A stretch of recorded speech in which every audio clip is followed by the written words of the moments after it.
தர்மபுரியில் ஒரு ரியல் படையப்பா காட்சி.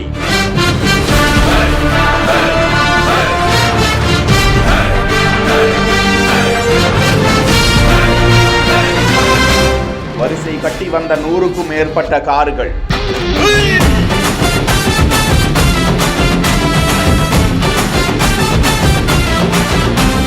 டிவிகேவின் மாவட்ட செயலாளராக பொறுப்பேற்ற நபருக்கு உற்சாக வரவேற்பு.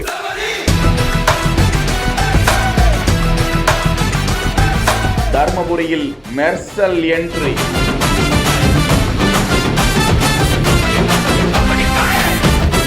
விஜய் கட்சி தொடங்கி ஓராண்டு நிறைவு பெற இருக்கும் நிலையில் அந்த கட்சியின் மாவட்ட பொறுப்பு நிர்வாகிகள் அதிகாரப்பூர்வமாக நியமனம் செய்யப்பட்டு வருகிறார்கள். அந்த வரிசையில் தர்மபுரி மாவட்டம் தமிழக வெற்றி கழகம் சார்பாக அப்பகுதியை சேர்ந்த தாப்பா சிவா தர்மபுரி மேற்கு மாவட்டத்தின் செயலாளராக பொறுப்பேற்று முதன்முறையாக தர்மபுரி மாவட்டத்திற்கு வருகை தருவதையொட்டி அவரை வரவேற்கும் விதமாக தர்மபுரி மாவட்ட வெற்றி கழகத்தினர் அம்மாவட்டத்தின் ஒன்றிய நகர பகுதி கிளை வார்டு என ஒட்டுமொத்த நிர்வாகிகளும் கலந்து கொண்டு தர்மபுரி மாவட்டம் தொப்பூர் சுங்கச்சாவடி அருகே 100க்கும் மேற்பட்ட கார்களை கொண்டு பிரம்மாண்டமாக அவரை வரவேற்று சென்ற காட்சி வலைதளத்தில் வெளியாகி வைரலாகி வருகிறது.